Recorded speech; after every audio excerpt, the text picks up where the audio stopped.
Hello, it's been a while since I've done a recipe video, so I thought I would do one.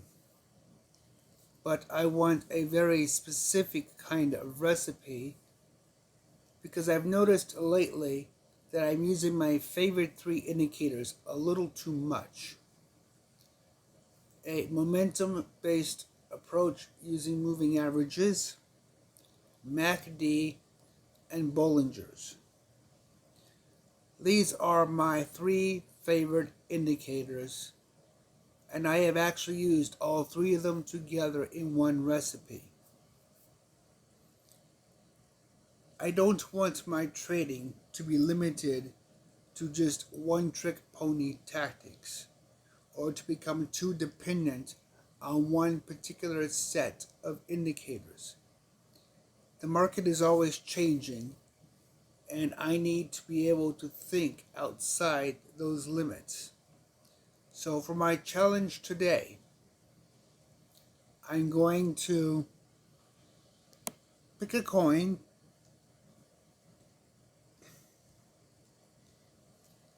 and I'm going to try to build a recipe that is profitable on every time frame that does not use a moving averages based momentum, MACD, or Bollinger's bands.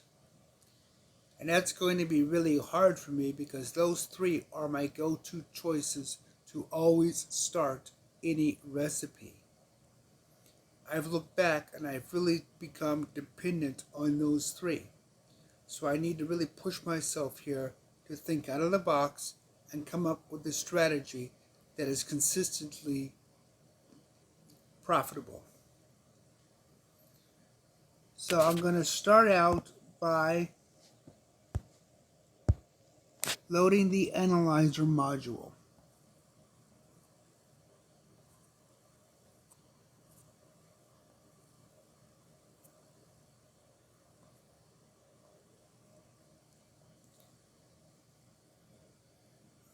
Okay, don't know why we're getting pop-ups.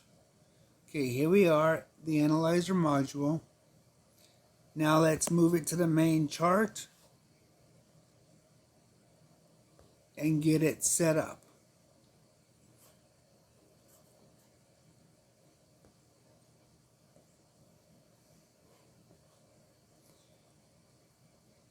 Okay.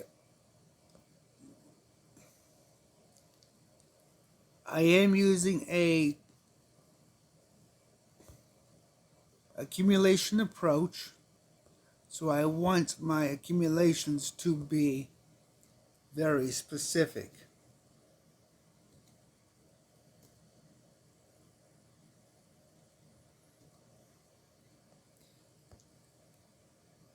And this is on Binance, so I can get away with a simple 1% take profit.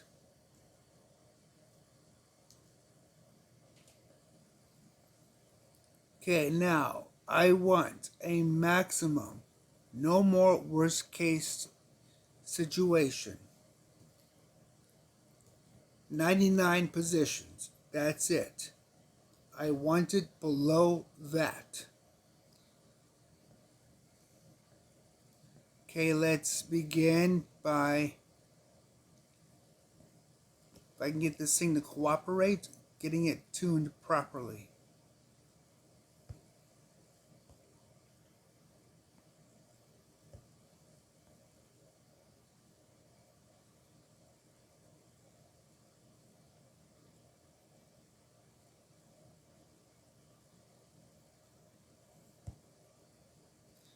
And let's take off some of the unnecessary statistics that we're not going to need, just to keep this really simple. Okay, here we are. Price action, and then the statistics on the side. So now, trading without knowing the direction of the market is just insanity, especially with the last 6 to 9 months. you need to know the direction of the market. That means you need some kind of momentum. So how do we get momentum without actually using a moving average? Well, thankfully, we can use the RSI indicator to do just that. So let's get the Jackrabbit RSI module and set it up. Okay, now here is the basic blueprint. Let's see what this looks like right away. So I'm going to hook this up to the RSI as it sits.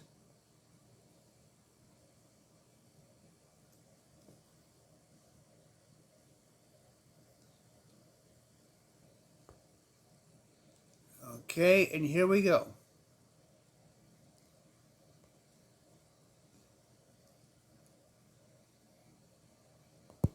Let's see if it gives me the statistics.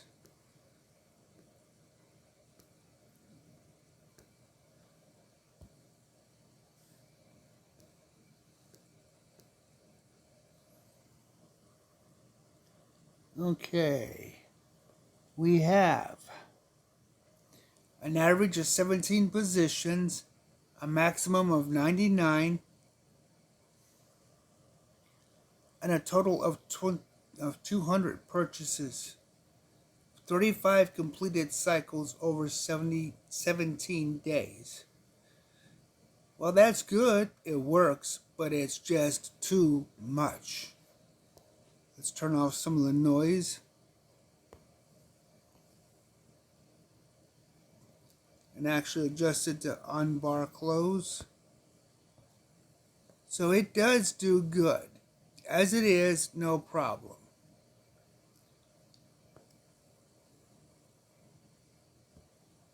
But that is way too much. I don't want that kind of a risk. So we need to really bring this home and down some. So let's start by looking at the RSI and seeing just how we can bring this mess in. Well, first of all, we need to go to historic. Definitely do not want live data. Too much retracement. Okay, the length. Well, let's go to a 50-50 approach because we want to be able to simply look when the market changes direction. So a 50-50 on, overbought, oversold with RSI.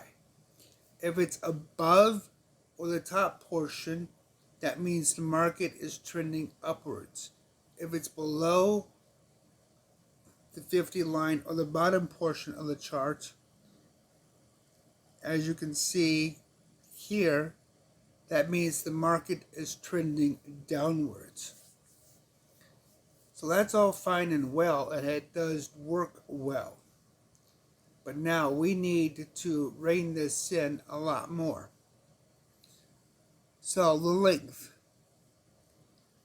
Well, we can pick any number we want, so I'm going to go with a popular one.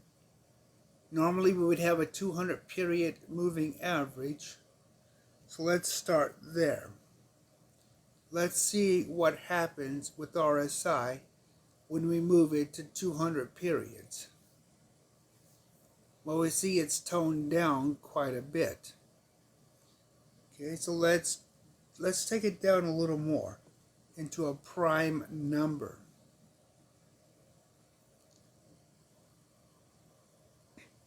We've taken our total buys down to 448. That's not bad. That's reasonable. But now, we're on the 1 minute time frame.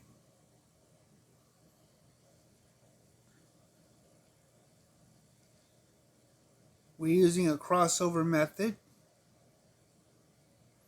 Now what happens if we invert the signals?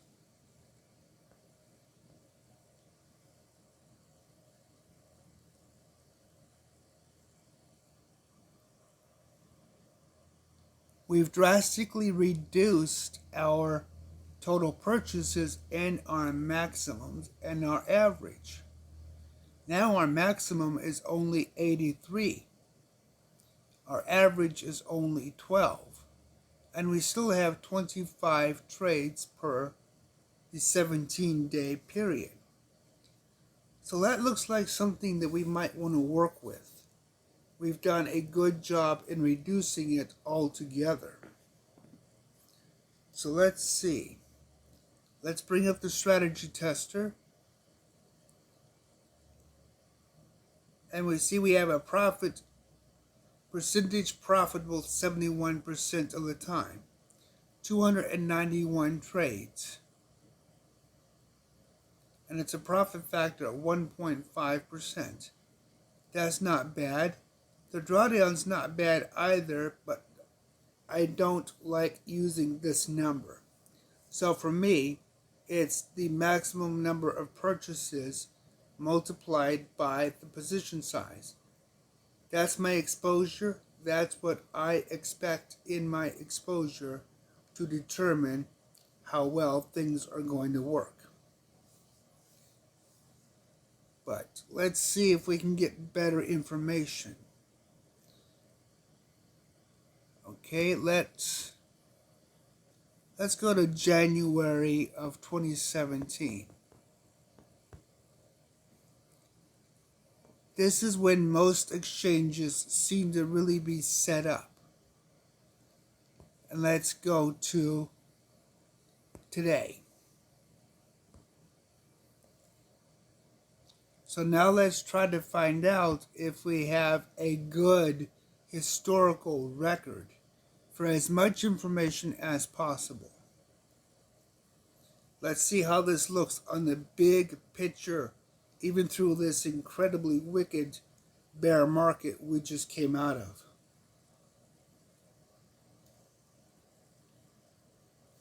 Overall, the risks are still higher than what I personally like. But we have a good start. We have a good representation of the direction we need to go.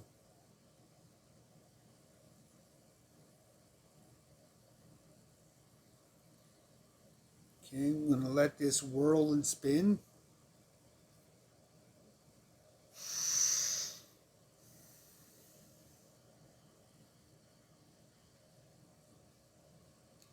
And hopefully it will come back with an answer.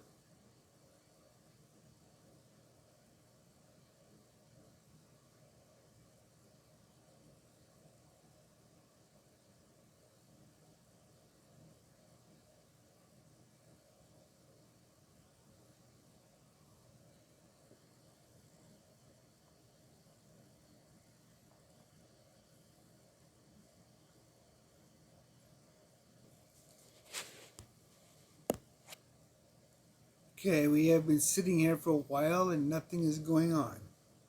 So apparently there is an issue within the back engines of TradingView. So we're simply going to go about this a different way. Since we can't get a deep back test, we'll just go to different time frames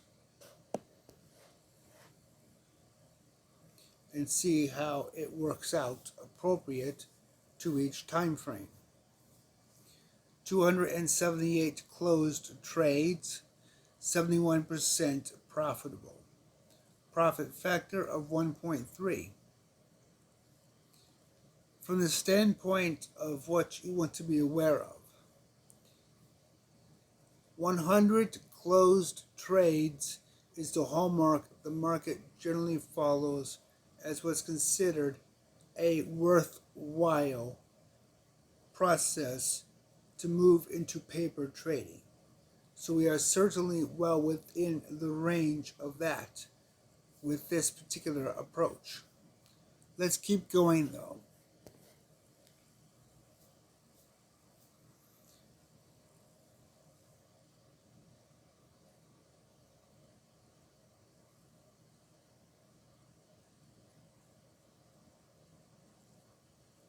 $170 closed trades, 83% profitability.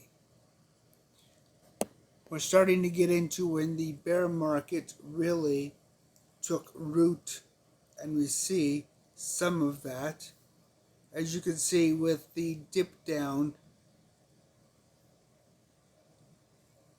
in the far left of the chart, where it dropped below our initial balance, but 76% profitable, 1.5% profit factor.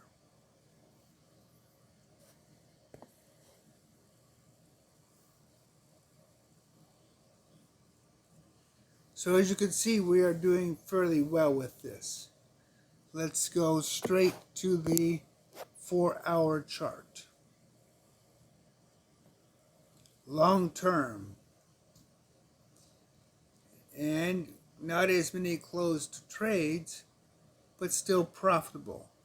So it puts us where we want to be, and even the max drawdown is within acceptable levels. So now that we have that information, let's refine what we have and see if we can get down the exposure.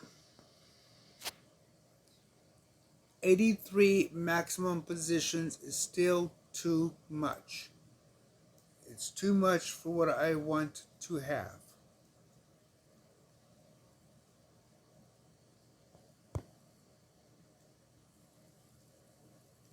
And as you can see, when the market takes its huge drawdowns or drops in price value, you see that significantly in the chart with huge amounts of purchases. I don't want to ride these slopes downward. So there needs to be a way to bring that in. Because here's a good example of just how bad that can get. And it's not what we want. So, now that we have a reasonably working momentum, let's go and look at stochastic. And there are more things we could do here. We could, for example, change the type of RSI. So instead of using an RMA, maybe we should try an EMA.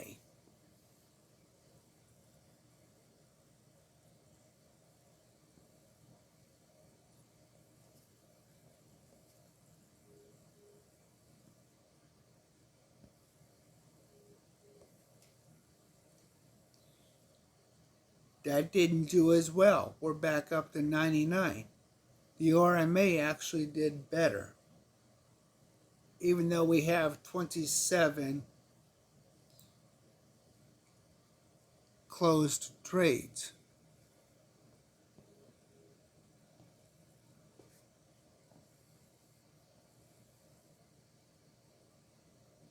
Okay, let's go to another approach. Now that drastically helps. Down to 7 trades as an average. 11 trade cycles. But we have a maximum of 46. So while this is good, let's see if we can get and make it better. So let's try a stochastic.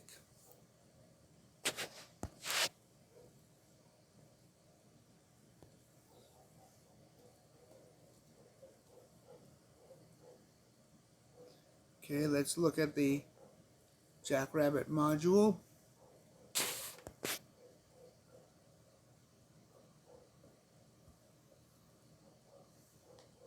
Now the one thing you'll notice is the more restrictive you become, the less trades you make. So that's why I particularly am interested in strictly staying on the lower time frames, because I don't want to put a lot of money on the market at once. Okay, let's see if we can tune this up now.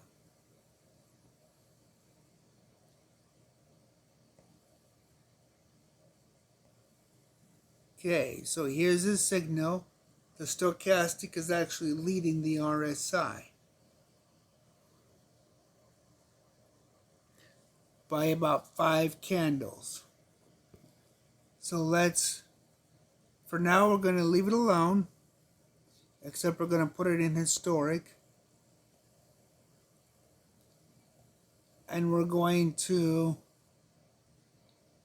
carry the buy signal for 5 candles and carry the sell signal for 5 candles.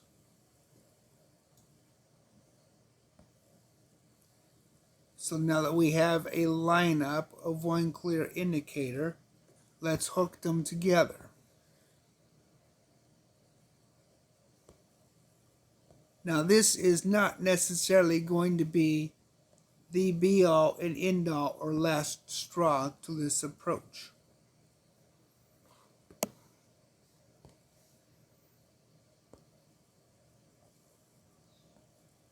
You could expect that you're going to probably be making multiple adjustments quite aggressively.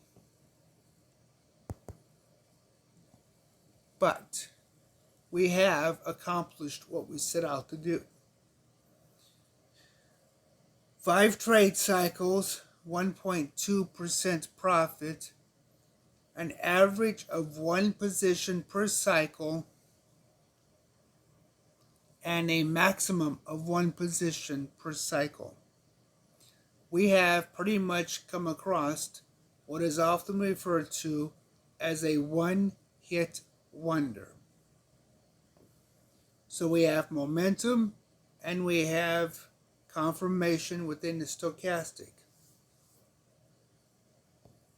And it does exceptionally well. It skipped this entire section. Now you could say that it's missing a lot of trades, and that's true. My goal isn't necessarily to worry about every single trade.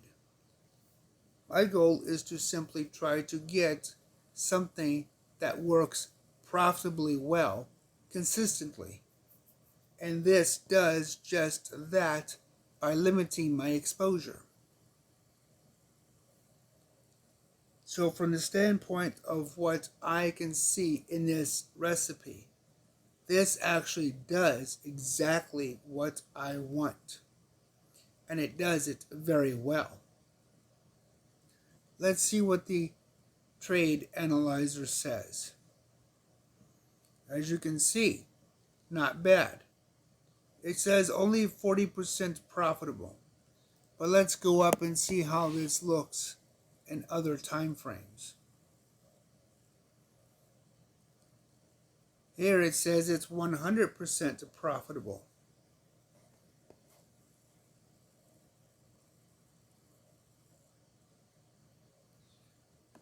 Let's make a modification to our testing, and let's go with 1% of our equity. And let's set our fees appropriate to the exchange.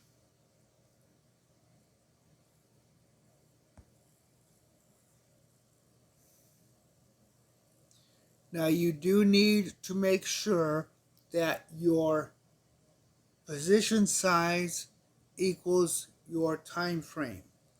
The smaller the time frame, the smaller your position size, since you are more likely to make more trades.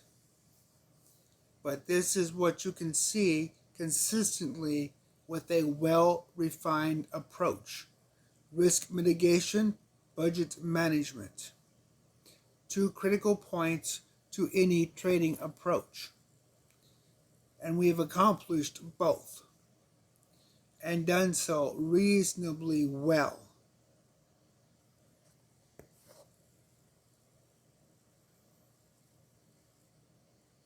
As you can see, the number of closed trades remains very consistent. Now, can we play with this and get more trades? Yes, you can. Or you can go to an extreme level,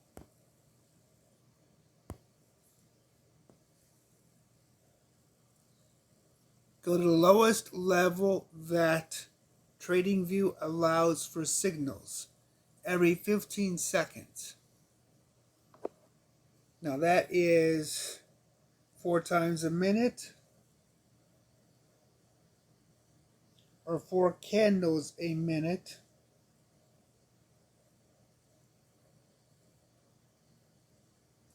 So how many trades will that give us a potential per day?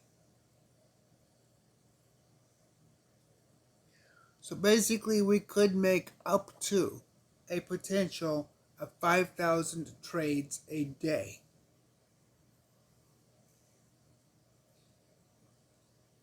So for a 15-minute time frame,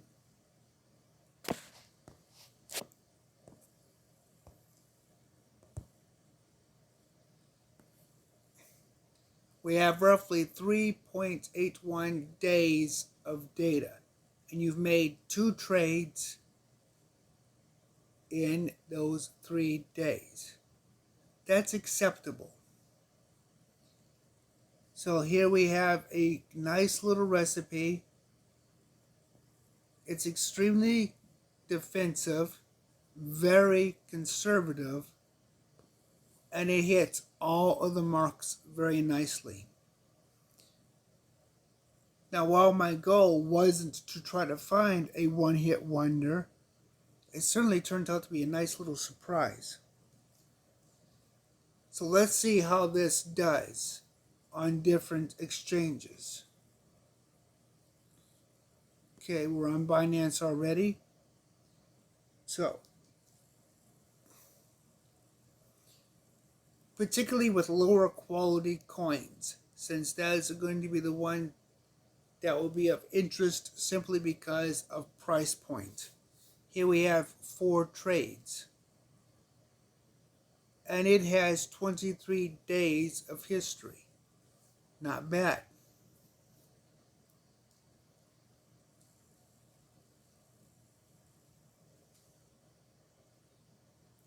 So without using momentum, without using Bollingers, and without using MACD, and I should say specifically momentum as a moving average, we have accomplished a very nice and robust strategy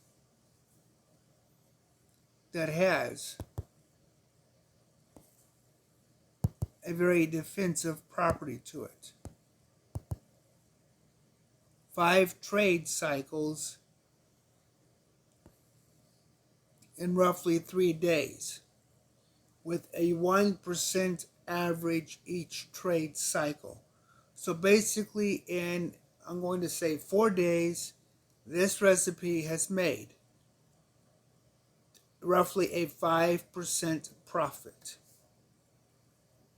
And it is extremely conservative. So let's extrapolate that to a 30-day period.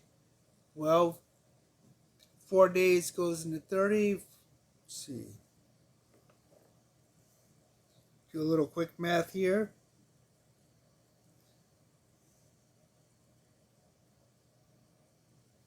Seven times 5. This recipe is going to bring in roughly 35% a month on this asset. It does well. It does nice. It is simple. Let's keep going.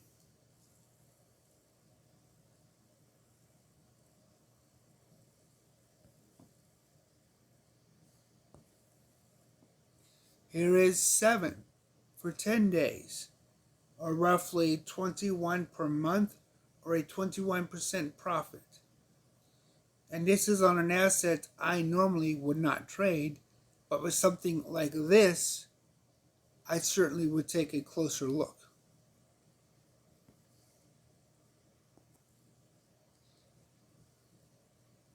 And this is exactly why I always try to use different approaches on any given asset. and why I don't try to become too dependent on one specific indicator or a set of specific indicators. The market is always changing, and by using each indicator differently or in ways that you may not necessarily think of right away, you have a framework to begin to explore unusual market conditions. And those unusual market conditions bring in profits. Here's a good example. 3 positions right now, 8 trade cycles on a 15-minute period. So far, its history is 5 days of information. This is not bad. And if you go through and you look at all time frames, and all time frames are consistent with your risk and your budget, it's worth trading. That really is the point. Always look for opportunities, but not using the most common ways. Opportunities are always possible on a market. Always. Don't let fear and greed drive your thinking process. Even when the markets are at their worst, you can still find incredible opportunities. Here's a good example. 3 trade cycles, a one-hit wonder. Average profit, 5%. Let's look at the history here.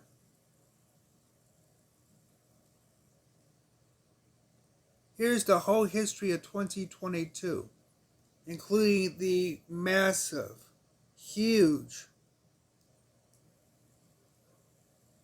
bearish market starting back in November of 2021.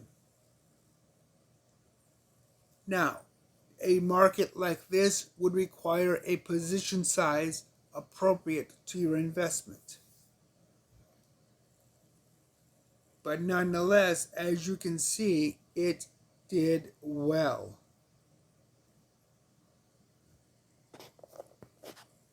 Always check every time frame. Look for your best opportunities. Here's a coin that has made a lot of people happy lately. Not one I would normally pick on my radar for what I trade, but this is an approach I would actually look at because it looks consistent. For example, let's go to the 3-minute. And you see, it does well. Let's check the 13-minute.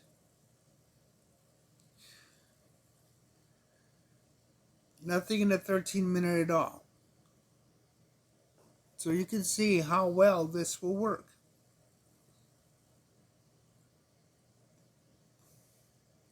It fits what I would consider reasonable risk.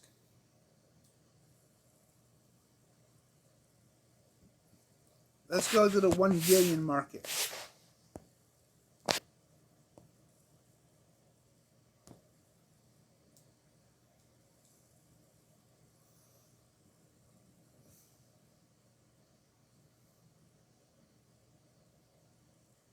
This is quite nice at such an aggressive time frame.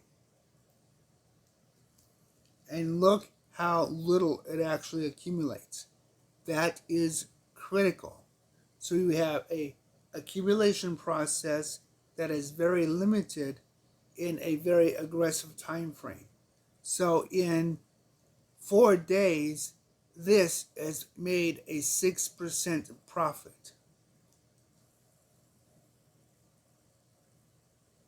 Or a 42% profit roughly in 1 month. 5 days, 6% profit, or a 36% profit roughly in 1 month. and it has a reasonable level of accumulation. Risk management, budget management, risk analysis, planning for the worst case situation as commonplace. This does all three very nicely.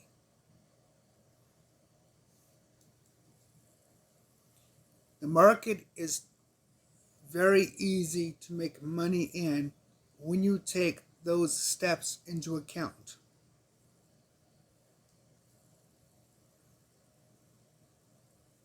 Always start by thinking about your worst case situation. Worst case situation reasonably should be no more than 100 steps. Realistically, you should take only 1/4 of that risk or try to stay under 25 steps. From there, looking to find the trend or the momentum of the market and then isolating from there opportunities that work well.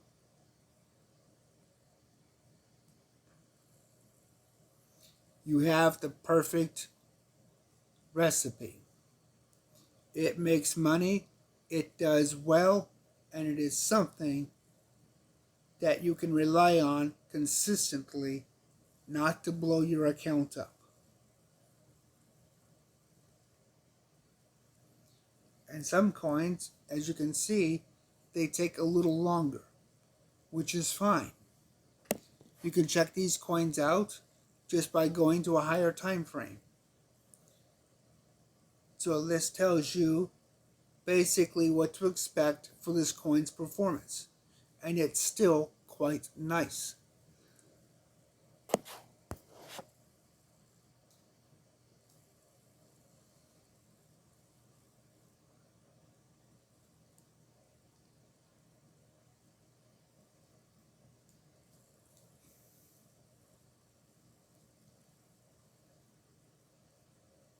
Simple, easy, well worth trading. Check out every time frame. Take the time to research your asset.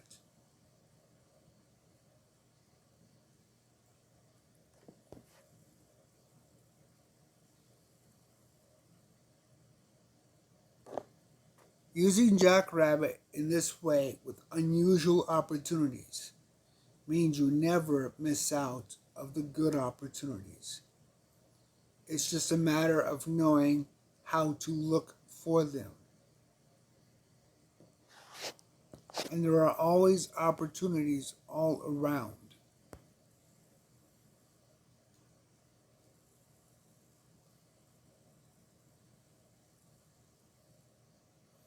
So make sure you let me know if you have a particular asset you want to see or you want me to make a recipe for, because some assets are a bit tricky. They take time to figure out. And really, today I got lucky. I wasn't expecting to find a one-hit wonder. But nonetheless, I did, and it's nice. So we're going to have to do this more often and more videos looking for unconventional ways of trading. But really, this is how we get it done. Leave a comment. Let me know what your favorite coin is. Let me know what your favorite indicators are. Is there a 1 or 2 or 3 that, like me, that you tend to favor more often than you should?